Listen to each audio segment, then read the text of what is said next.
Welcome to the show. We hope you have a blast. Thanks for making time for the Dealer Talk podcast. Another business leader, here's a penny for your thoughts. This ain't a regular conversation, baby. This that Dealer Talk, yeah.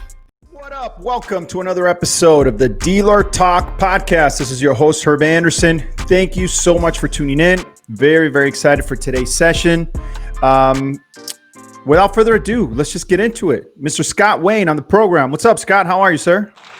Not bad at all. Thanks, Herb. How are you doing?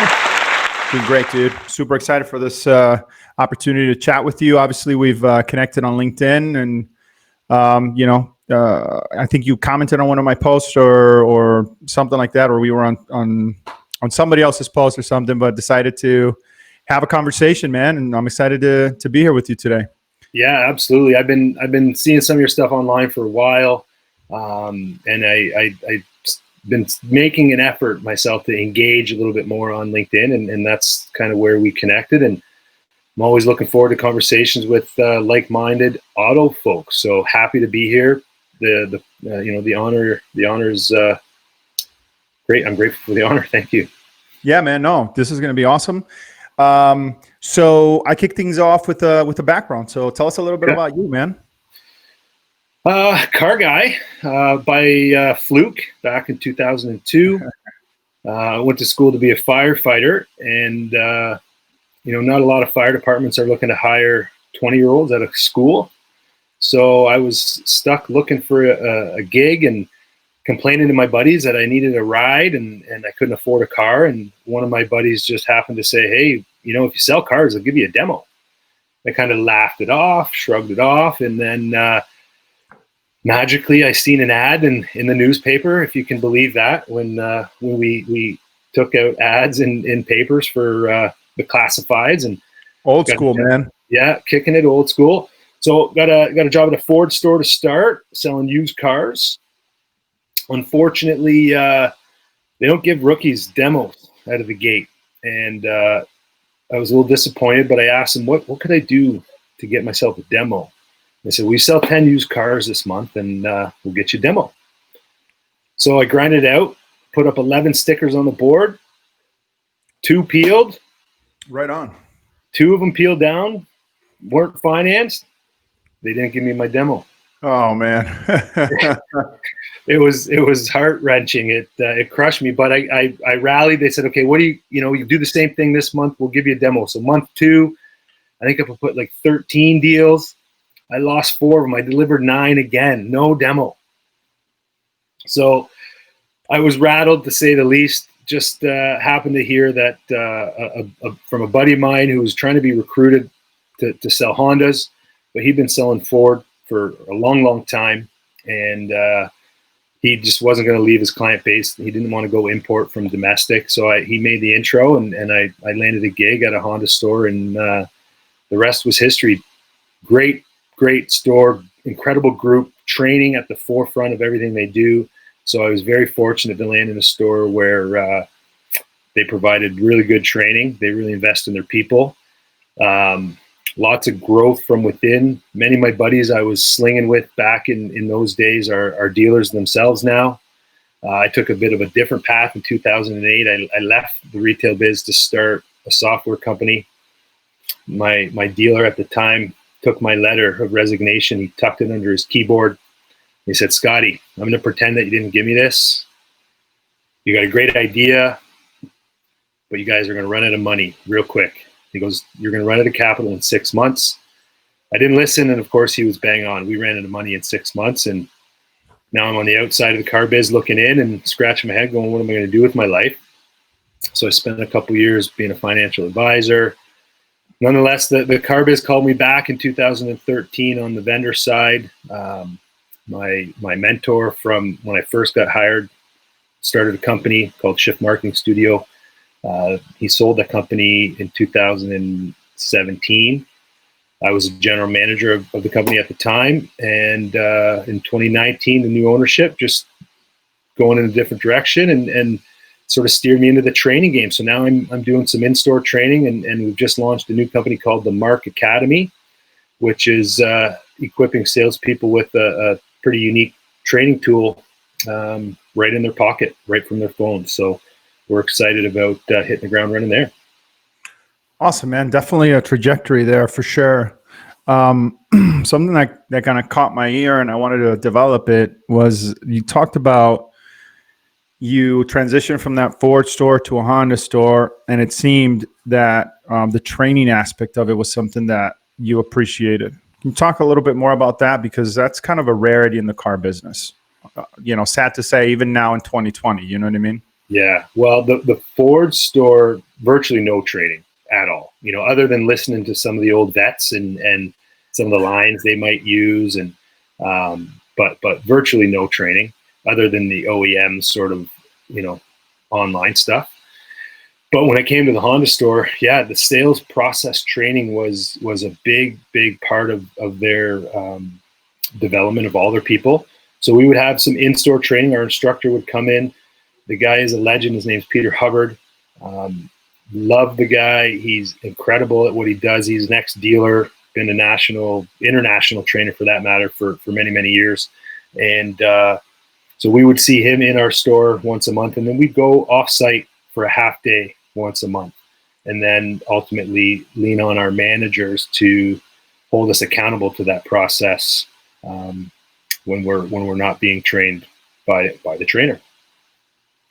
So, okay, every time I think about training, there's this thought that comes to my mind, because I don't think we do a lot of that. And I don't know, maybe this isn't considered training. Maybe this is something else, but role playing within the car business. And I've talked about that in several episodes, but I feel like there's this expectation of greatness, right? Like the decision makers within the stores expect their people to be hitting home runs all the time, but there is no practicing. It's like expecting a professional sports team to go out there on game day and perform at these incredibly high levels, and they spent 0 hours on the court practicing beforehand. Yeah, it doesn't make sense. Right. So, what is your take on that, man? Just overall in the automotive industry, from your experience, and now that you're on the vendor side of things. Yeah, so it's a great question. I don't know if I have the perfect answer. Maybe I'll start with some of the challenges I see in why it's not consistent, or maybe why it's not something that is at the forefront of every store. There are so many things going on inside of a store at any given moment. Mm-hmm. And the managers wear multiple hats, and they're getting hit with everything at multiple angles at any given time, being pulled in 15 different directions. But oftentimes they're the ones who are expected to be the ones delivering the training. But when you're appraising cars and you're desking deals, and you've got an upset customer, and you've got staff lined up outside of your office, like, when do you train? When do you have? I'm sorry, man. I have to interject there, because that can't be the thought, right? Otherwise, we're just going to be complacent with mediocrity within the industry. Like maybe it shouldn't be the GM's role. Maybe there should be a different role within each dealership that's focused on training and development of the people. Because listen, if we want great people, and we want amazing employees, and we want to reduce turnover, and we want to get rid of the stigma, we have to change, man. We can't keep doing the same stuff and expecting this to just, one day just everything to go away and be perfect. It doesn't work that way. No, you're right. But then there is the other side again. Fortunately for where I grew up in the biz, where training was a priority, it was outsourced, right? I'm a baseball guy. You can see I've got a few hats behind me. I'm wearing a Jays hat here now. It's the analogy I've often used to kind of bring the thought home is, think of a manager on a ball team. Okay, the manager, he's not the strength and conditioning coach. He's not the hitting coach. He's not the pitching coach. He's not the nutritionist, right? Like, they have a sports psychologist. He doesn't do it all. So for us in the car biz to expect a GM or the GSM to be everything doesn't make sense. You've got to rely on some support And in some cases, if it's outside support, then that's going to be the answer, right? And reaching out to, a trainer who can come on site, or, some sort of tool that they can access online or from their phones. But yeah, the training, it has to be part of the mix. It has to be. And it's, unfortunately, it's not a large enough priority for a lot of stores out there. Yeah, I mean, I think it is. I think, well, I don't know if priority is the word, but I think that a lot of decision makers realize the value and the importance of it. I think that it gets in this place where it's like, well, you pay this person to come here, they train the people, everybody's good for a week, and then this person goes away and everything goes back to, we just revert to the old, our comfort, right? Whatever we did in the past that we were comfortable with. And so there isn't that consistent repetition, which is why it's hard to have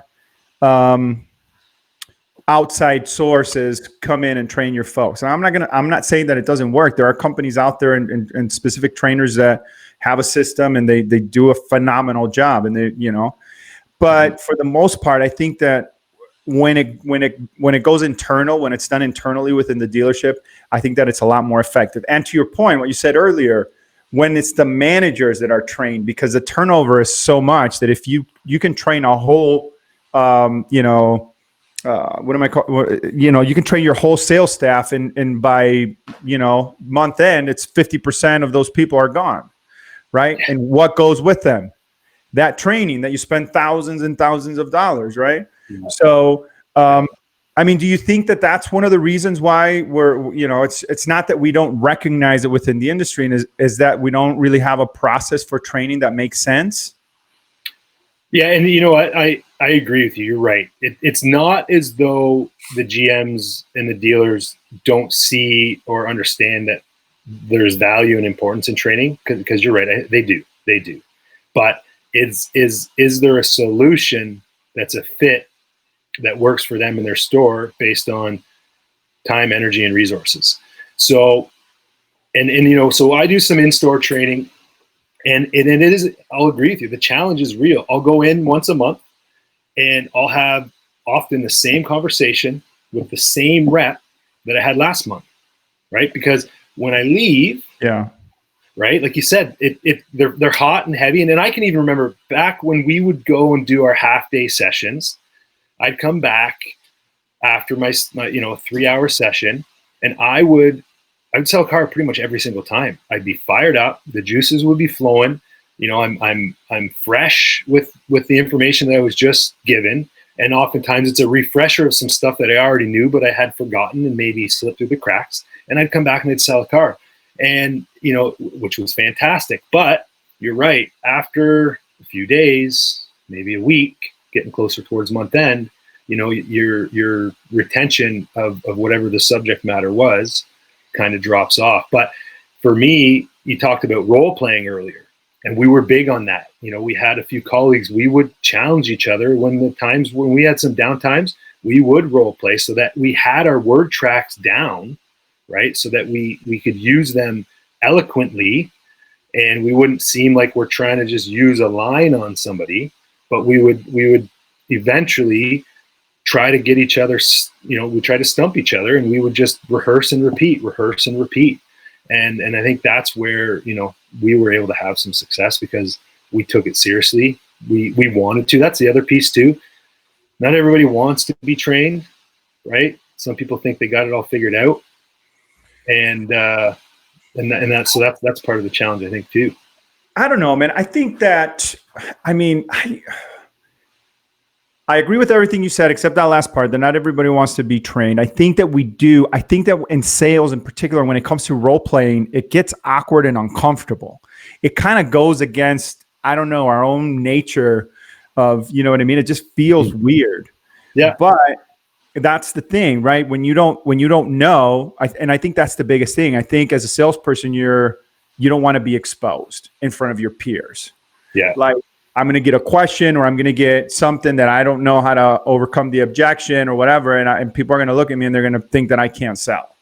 Right. You know what I mean? And so that we kind of get nervous in that sense. But I think that it's Dude, imagine if you did that every single day, man. You take 45 minutes before you hit the floor, and you have a sales manager or somebody there that's in charge of training, or that third party partnership or whatever that's there every single day and does that for an hour, and you just do it every day. I think that, number one, you start to get a little bit more comfortable with the idea. You probably start to get more into it. And then you start to see those efforts pay dividends on the floor, because if you're not training every day with your peers and you're not role playing, you're practicing with your customers. You know what I'm saying? Yeah. And that's a very dangerous place to practice. So I don't know. I mean, do you agree with that? Or do you have any idea? I mean, does that make sense? Or is there something that you do that's different? Like, can you talk a little bit more about kind of like the setup? Yeah. And you're right. Practicing with the customer can be dangerous. Especially if you're a rookie, right? Like, rookies aren't going to, they don't have the ability to, and again, in this day and age, just, I'll maybe put a little precursor here. We're guilty of being charged of long drawn out sales process, right? It takes too long to buy a car. I spend half my day in the dealership to buy a car. So when I say slow the customer down, I don't say slow down as in we want to drag the process out as long as we can, but we have to be able to manage our process in a way that allows us to do our job, which is to build value in the brand, the product, and yourself and your store, right? But a rookie sometimes just gets steamrolled by a customer, and they end up dealing with more customers than the average veteran rep does. So they're burning through ups like 90, right? So yeah, it's absolutely dangerous. So, the last almost a year now, we've been getting ready to build out, and we've just launched our new tool, a company called the Mark Academy. And we're trying to fight against what you're saying there, which is giving reps the opportunity to take daily practice, right?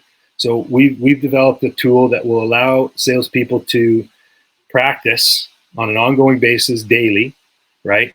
But utilizing some technology to deliver them the content in which they need the most help.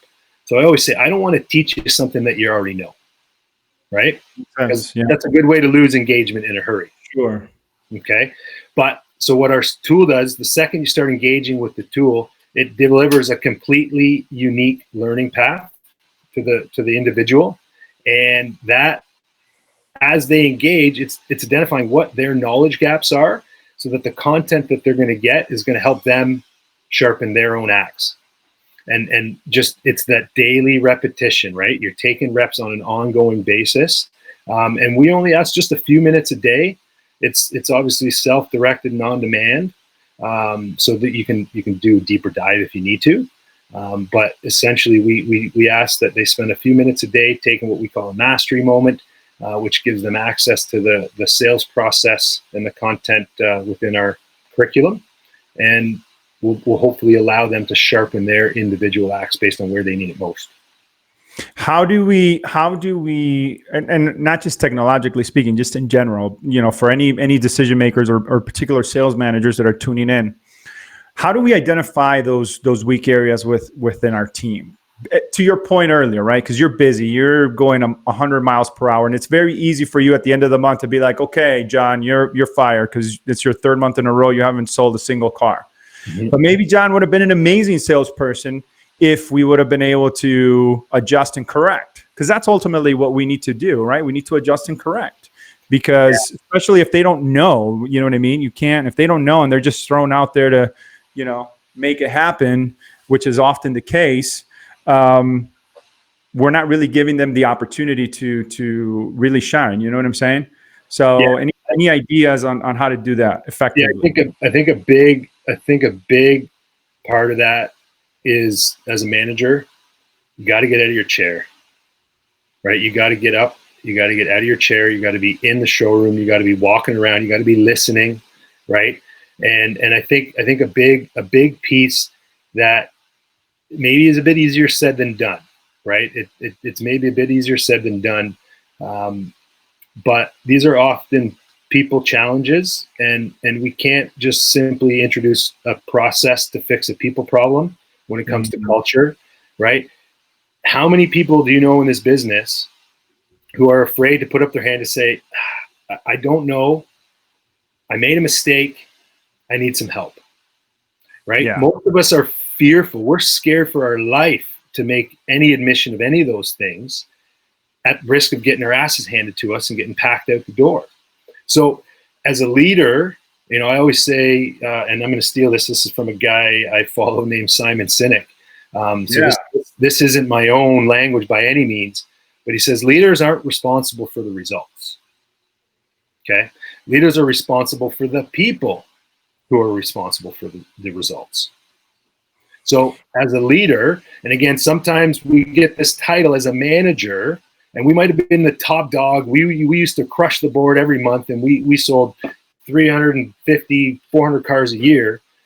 But those are the guys and gals who end up getting promoted to be a manager. But do we train them on how to be a leader? Right? And that's the question. Yeah. No, I love that. And to expand on that, so you mentioned Simon Sinek. I'll throw David Taylor out there, who's the CEO of Procter & Gamble.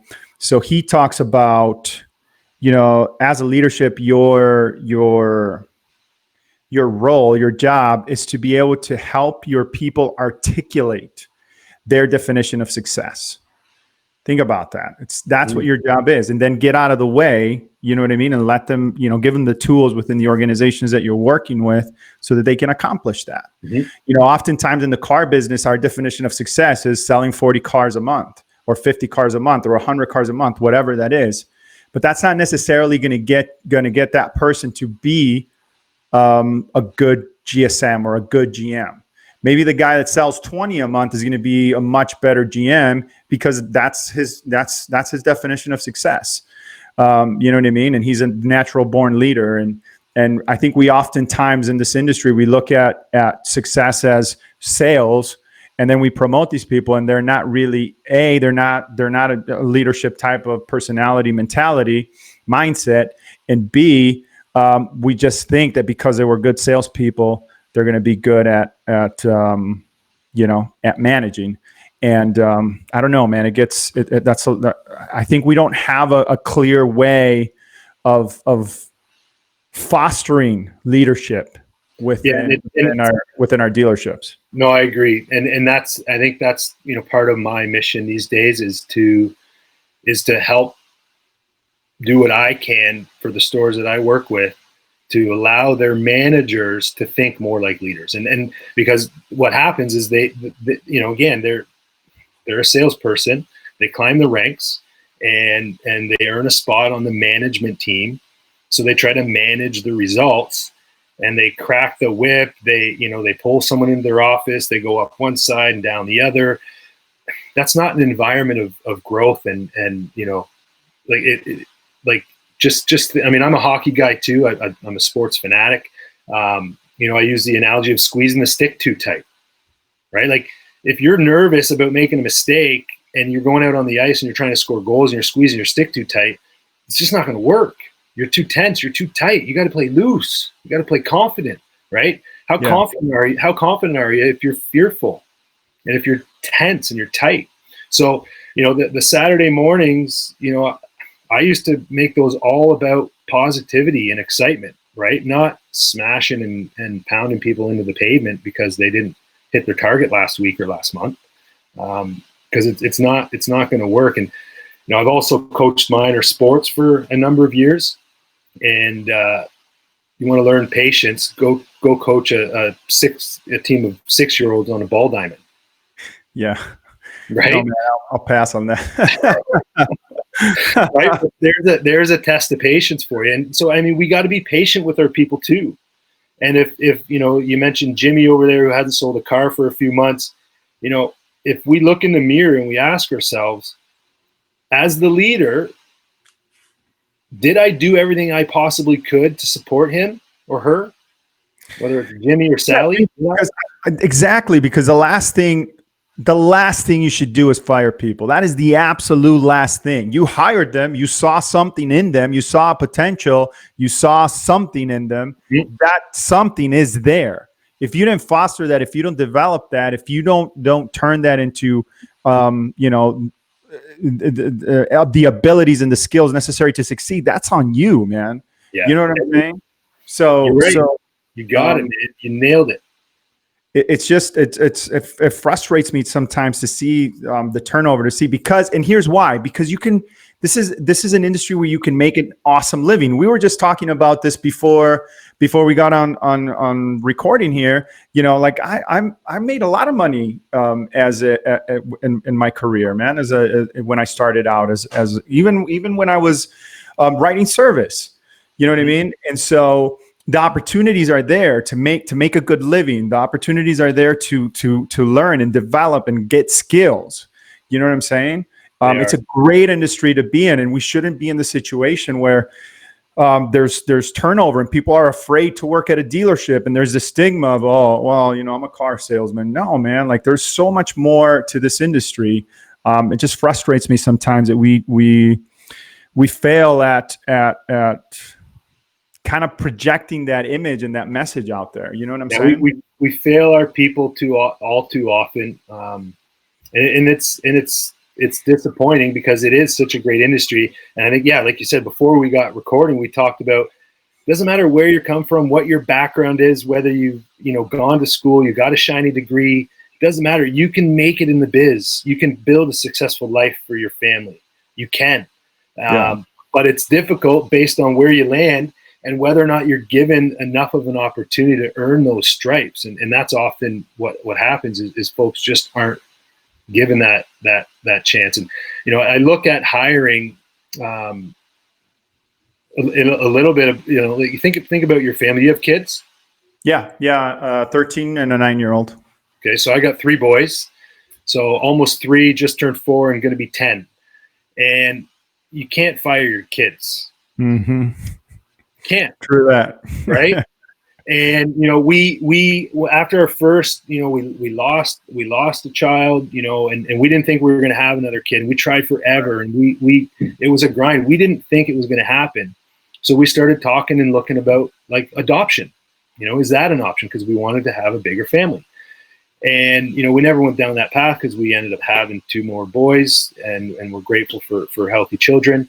But same idea when if you're going to go down that adoption path, you don't say, I want a blue hair, or a blue eyes, blonde hair, yay tall, right? There's no resume, right? But maybe you meet a foster kid, you get a feel for them, you see what their vibe is, you think you can get along, like, will they get along with your other kids, and you feel them out. Well, that's a job interview, right? And if you see something in that person, and you find you choose, you adopt a child, right? You're not firing them if they don't do what you need them to do 6 months later, right? Like, you do what you can to help that child learn what they need to learn to grow and to become a contributing member to society.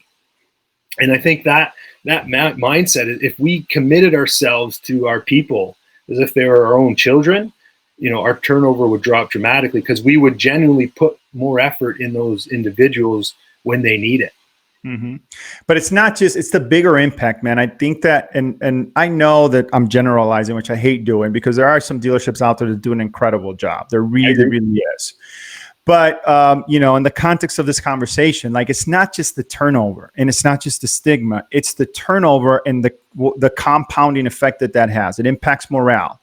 It impacts your bottom line because it costs you so much money to have to, burn through people, train them and then lose them and then have to do that cycle all over again. Mm-hmm. And above all else, what a lot of people don't take into consideration when they're looking at this equation is a long-term impact. Because if you commit to that person, if you give that person, if you give them the tools necessary and you foster their growth, it's great for the organization. You know what I mean? Because now you can take that person and that person can start to contribute more and more and continue to add more and more value to the organization. And long term, I mean, let's just focus on sales. Forget about the other departments. What does a veteran, successful salesperson have that no GM is going to want to lose? Their book of business, right? Their customers. And if that person leaves, a lot of those customers are leaving with them. You know what I mean? And so it's just, long term, it just makes sense. It's a good business practice to invest, and firing people should be the absolute last possible thing. Like if there's ethical issues and things of that nature, well, I mean, those are things that you can't fix. You can't retrain. You can't. I mean, that's just character. So that's got to go. But anything else, man, you can teach that person. You can foster their growth. You can help them achieve different things, and that's done through training and development. That's why the investment in that department needs to go up considerably in the industry. Yeah, and here's a little twist, and it's a bit of a mind boggler for me, and I imagine to be similar for you. I posted a video on LinkedIn a little while ago, and one of the crazy oxymorons of the car business is co-op funding and how much money the manufacturer invests in advertising, and how little, if any, funding is provided for co-op to train their people.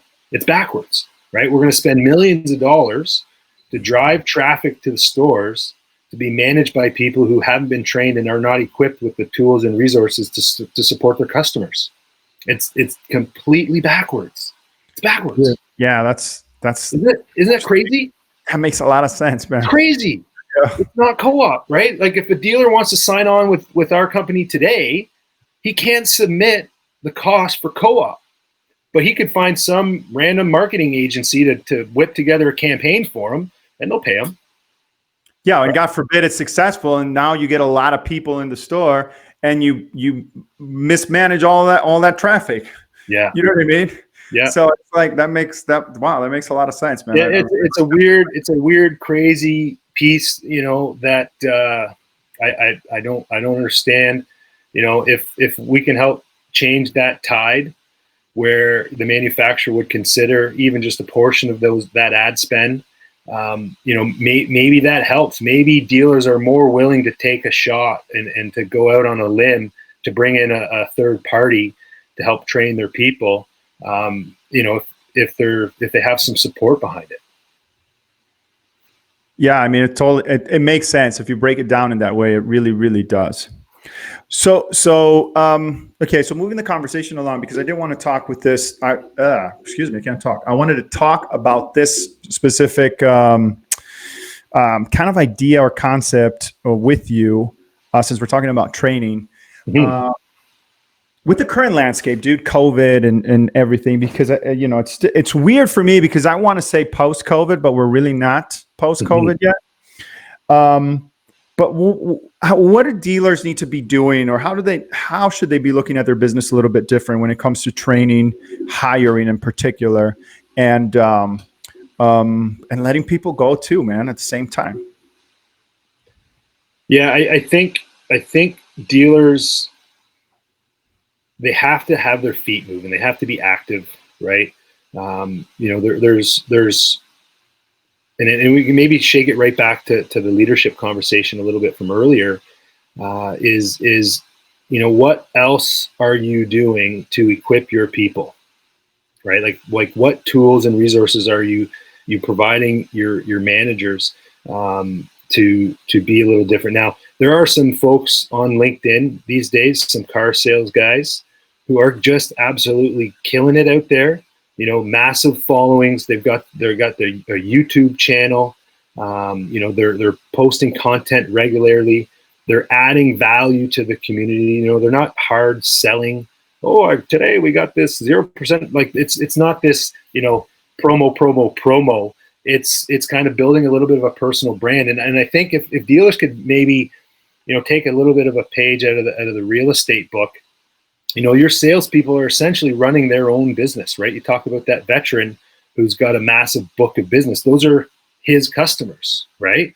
They're the dealership's customers, but they are, if that person leaves the store, a lot of those customers will follow them. So if salespeople took more of an active role in their own livelihood, instead of just staring out the door or waiting for that e-lead to pop through, and they got out in the community, find a cause that's important to you, right? Find something that resonates with you go into the community, be active in the community, coach a sports team, sit on a board, participate in their community, get to know more people outside of your circle, and just genuinely do good by people. And then eventually you're going to find new customers, right? People are going to know, hey, this Scotty guy, he's a car guy, but doesn't seem like the stereotypical car guy, right? Like he's not wearing the plaid jacket. So let me just break that down a little bit. So you're talking about what I'm getting out of that is that the individual is making the difference, right? So in the current environment, and obviously utilizing the platforms that are available to them, the content distribution platforms like social media, they're making the difference. They're going out there, they're educating their communities, they're informing their communities, they're reaching out to people. Perhaps to talk not just about what the dealership is doing in a COVID type world, but just promoting themselves. Is that kind of like yeah, personal brand. One thing I used to do, I made a newsletter every month, right? Microsoft Word, I type it out. Word search was in there. I had some jokes, some car care tips. I throw in a recipe. I remember this one time I was at the mall and I heard Scott, and I look and it's a customer and she comes running across. She goes, "Oh, your chicken tetrazzini was delicious." and I was laughing. Well, like it wasn't, I called it Scotty's chicken tetrazzini, but it was just a recipe off the internet. Right. But, I did. And again, I think it was one of my mentors who said, look, you've got to set yourself up for success to separate yourself from the competition. You've got to stand out from the pack. Right. And I still say this to lots of salespeople that I work with. It's sad, but it's true. You don't have to do anything over the top spectacular, unfortunately, in this business to separate yourself from the competition. Yeah, I mean that's what's crazy, and the reason the reason for that is because everybody's pretty much doing it the same way. So if you just tweak your approach, and I've said this so many times on the show, if you just tweak your approach just a little bit, you do something that's different. Instead of text, you send a video, or instead of you have a newsletter, you have something, or your own website.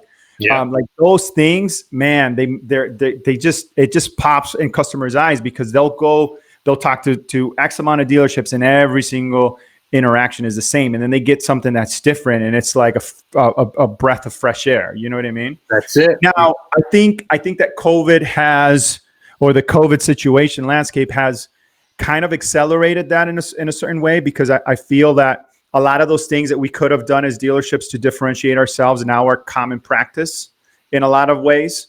Yeah. And so, but it's also created, it stimulates creativity, right? Because now we got to think, okay, I can't, everybody's doing that because now we're in a COVID time. What else can I do? So what else can I do? Right. And I think that's really beautiful. I think that in 2 to 5 years from now, that's really gonna start to show dividends for a lot of folks that are under pressure, right? They're starting to look at their business a little bit different. They're starting to adjust their processes because of that, because they need to create differentiation. Let me ask you this question. So you're in Vegas. I'm in London, Ontario. So I'm in Canada. Digital retailing is a buzzword these days, right? You've got some of these online retailers that are making a bit of a dent in the marketplace, and their valuations are skyrocketing. It's digital retailing tools are available up here north of the border. Some dealers think that that's just the way it's going to be. Guys are just going to fill their cart like they're on Amazon and they're going to buy it now and away they go. I believe that the technology will allow us to accelerate the sales process to make it more convenient for the customer. But the customer, that's a big ask to click on a $50,000 ask on the click of a button for a lot of people. That's a big ask. So for us, I think if we can find a way to keep the human element involved with that digital sales process, dealers can differentiate themselves, right? Because but I mean, we're looking at that whole thing, and here's rant alert. So here we go. I've talked about this so many times this season, but I got every time I get an opportunity, I just can't stop. But so here we go, right? So everybody's focused on that idea of buy online and all this stuff. Number one, we don't deliver a buy online experience for the most part. It's not like a Carvana thing that the car just shows up at your door. You know what I mean? The customer really what they want is they want to save time. They don't want to spend 4 freaking hours at your dealership. You know what I mean? And they don't want to get hand over from closer to the box to, you know what I mean? They just want a seamless experience. They want to go in, they want to pick the car that they like, they want to drive it, they want to purchase it, and they want to go home. You know what I mean? That's it. And we have this idea of control, and we got to slow the process, and we got to keep the customer there, and all these things. And it's enough. You know what I mean? Like instead of digital, and here's the thing with digital retailing, like we tell the customer buy online, and then we don't deliver on that experience. What does that do to the customer? It builds distrust. We're already screwed on the stigma part of the industry. And now what we're doing is we're amplifying that by telling the customer, oh, you can buy it online, but you got to come into the store and you got to go in the box and you got to test drive the car. That's not buy online. You know what I mean? So stop calling it that. Better yet, say, start the process online.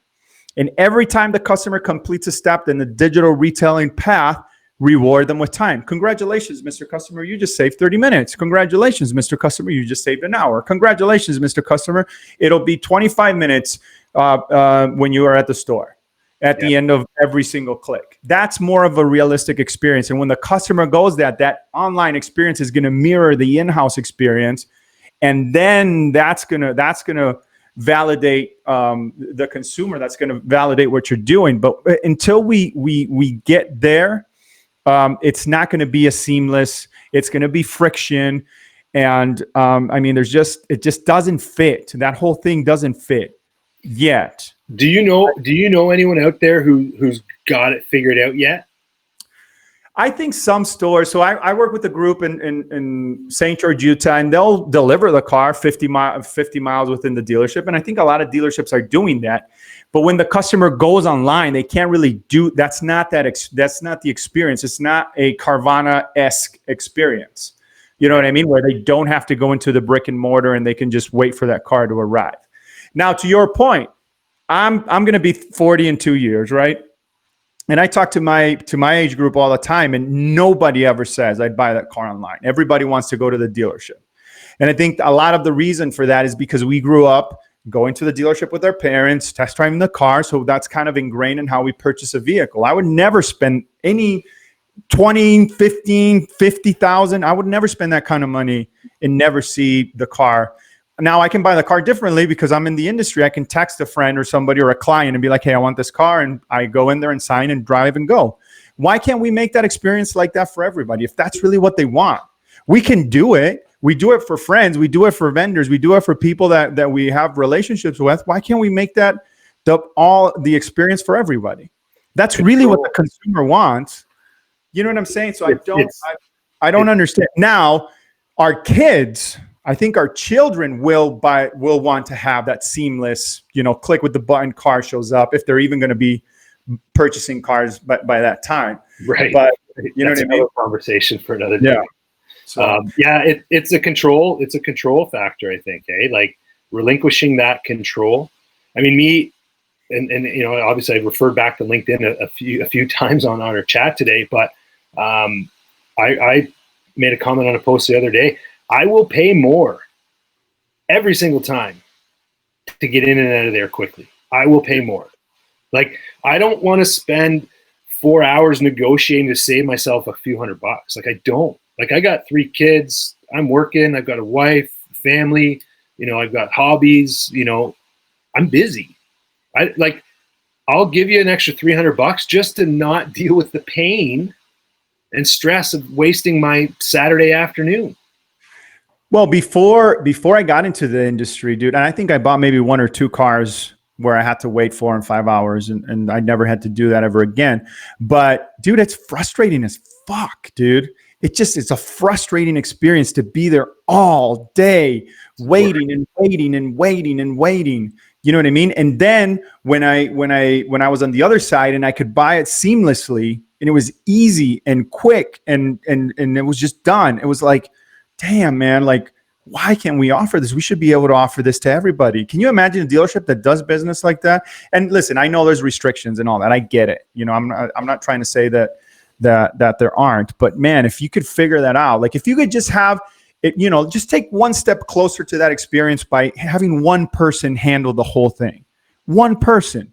He's your salesperson. He's your closer. He's your finance person. He delivers the vehicle. You have that one dude that does everything, and that customer never sees anybody else, and they don't feel like they're bouncing around from person to person to person. You know what I mean? Like that change would go a long way. Yeah. You know what I'm saying? Empower your people. Empower them.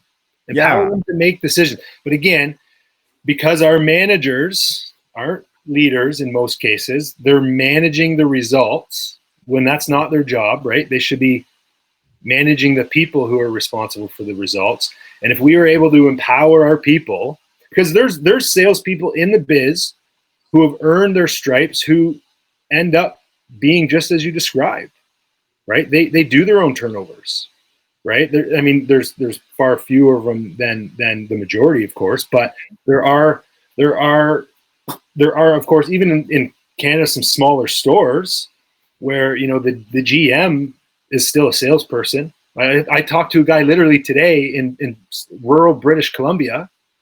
You know, he's the general manager, dealer of the store. He's got one salesperson, and he said, we're the only two salespeople. He referred to himself as a salesperson. And you know, we're talking about training, and he's like, you know, we hold the line. We don't drop our pants around here, right? Like, we hold the line. And guess what? Our CSI, off the charts, right? But they are empowered to manage the entire process from start to finish. And I hazard a guess, they get people in and out of there in a relatively efficient manner. Yeah, dude, it would automatically cut time, because, you know, you don't have to wait for that other person. I mean, think about when you go into the box, you got to wait for that guy. Especially if you have one person, you have 5 deals, and you're deal number 4, forget about it. You're there all day. You know what I'm saying? So is it a surprise that Ali Rita is the number 1 salesperson in the world? Like, this guy does everything. I mean, he has a team now because he sells so many freaking cars, but he does everything. He doesn't pass his customers out to anybody. He handles the whole thing. That's a different way of looking at the business. That's a different, if you want a true differentiator now in this landscape, look at doing business that way. I like it. I like it, man. Let's empower our people. Let's give them the tools that they need to, you know, and of course we got to relinquish control, and it's easier said than done. It's easier said than done. And for anyone who's vibing our conversation here today, and if you haven't read it, The Infinite Game, Simon Sinek, go pick it up. You know, I'm not endorsing it for any other reason because I'm a believer. No one's commissioning me to say anything there. But it is a difficult journey to switch your mindset from that finite game. You know, we're playing in an infinite game, but we're playing with a finite mindset, and we're like, nobody actually wins at business, right? You don't win at marriage, right? You don't win at parenting, right? These are infinite plays, right? These are infinite plays. It's not like a hockey game where that buzzer sounds at the end of the 3rd period and whoever had more goals wins, right? Business is an infinite game. Yeah, and I love that. That's such an interesting concept and thought. But, you know, the good news is that, you know, the generations are changing, not just the consumer generation, but the leadership generation within the industry. And so now is the time to, you know, for all the people that are going to be transitioning here in the next 5 to 10 years and kind of taking over the reins, you know, my challenge to all of you is to look at things differently, look at the business different, be brave enough to be bold and do things differently. It's going to pay off. It's going to pay off because we've been doing this deal the same way for so long that if you just tweak it, man, if you just change a little bit, you're going to stand out. It's going to be a different experience, and customers are going to reward you for that because they don't like what we're delivering right now. They don't like the experience that we have now. No, No, find a purpose that your people can get behind, a just cause, so to speak, and just strive to get better every day, just to improve. Because even though, and we call our competitors our competition, right? It's very common for us to say, oh, that guy down the road, he's a competitor, he's a competition. If we think of them more as a worthy rival, right? Because you can't win. The game doesn't end. It continues. Just because you sold more cars this month doesn't mean you won the game. It doesn't, right? So let's think differently. Let's look at things, through a different lens. And I agree, man. And if we can do that, and we can put our people first, I think we're onto something. Yes, sir. All right, my friend. Well, listen, this has been awesome. I really appreciate you taking the time to join me on this deal. The pleasure is mine. Yeah, man. There is one question that I ask everybody, but before that, I want to give you 3 minutes to tell us about you, what's going on in your world, how can people get in touch with you? Just let us know, man. Yeah, I'm a dad. I got three boys who keep me on my toes. Family guy. I grew up in London, Ontario. I married my high school sweetheart. We've been the best of buds for years. We actually stood next to each other in our grade 4 class picture. We had the same mushroom. We had the same mushroom bowl cut. But I'm just doing what I can to make an impact on this wonderful business that we call the Car Biz. And you can find me on LinkedIn. Scott Wain, Wain is how you spell the last name. And I'm always happy to chat with anybody who wants to talk shop. I love the biz. I think we can do better. And I think there's lots of us out there who know that. So if I can be part of the conversation to help make a difference, then I'm feeling like at least I'm doing something right. Awesome, brother. Thanks again for doing this. Really, really appreciate it. All right. So there is one question that I ask everybody that comes on the show. And that question is, where do you see the automotive industry headed in the next 5 years and why? Where do I see the auto industry in the next 5 years and why? I see the auto industry shaking things up dramatically. When you've got, we talked about the Carvana experience, and depending on the demographic, not everybody's ready to pull that $50,000 trigger on their keyboard, but the generation behind us are more likely to do so. So I think if you are a small mom and pop shop, you have to do what you can to step outside your comfort zone, to grow your business, to get yourself to a point where you've got enough volume where your customer base can help sustain you. Otherwise, you're gonna get gobbled up by a dealer group who has large volume, who've got deep pockets, and who are looking to grow their network. And it's going to be survival of the fittest here. The landscape is going to look dramatically different. And unfortunately, I think there's going to be some folks who are no longer going to be playing in the game. And if we can shift our thinking, as we talked about earlier, and we can put our people first and think within the rules of an infinite game, then we've got a good chance to rise to the top. I love that, dude. I love this thought of the infinite game. That makes a lot of sense. And I'm really, yeah, dude. I'm really glad that you brought that up. Yeah, it makes a whole lot of sense. All right. Well, dude, thanks again for doing this. Hey, really appreciate it. Hey, everybody, make sure to check out Scott Wain on LinkedIn. Connect with this guy. Lots of good information. That's all the time that we have for today. Thanks again for tuning in. And as usual, we'll talk later. We only host a well-respected. The vendor LexisNexis. We don't sell digital marketing. What you do? We inspect it with our DT vendor management solutions. We come in like the EPA to clear out the pollution. Take the trash Go out. keep your P&L clean. Your inventory lean. From product pitches, meetings to cost negotiations, your vendors have you swamped. You have cars to sell, but most of your time goes in managing your vendor relationships. Wouldn't it help to have someone navigate the way ahead? Enter Dealer Talk Vendor Management Solutions.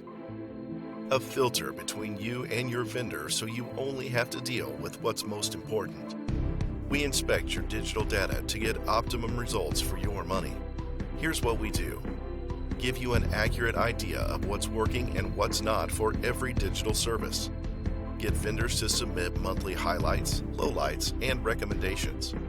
Sift through their data to give you those metrics that matter. Evaluate all package, content, or cost changes and product pitches. Do monthly marketing budget analysis to ensure better ROIs. Finally, we give you concise reports and monthly videos with actionable insights. Now, you can focus on what really matters, selling cars. Contact us today and your first 30 days are free. Let's build your business together.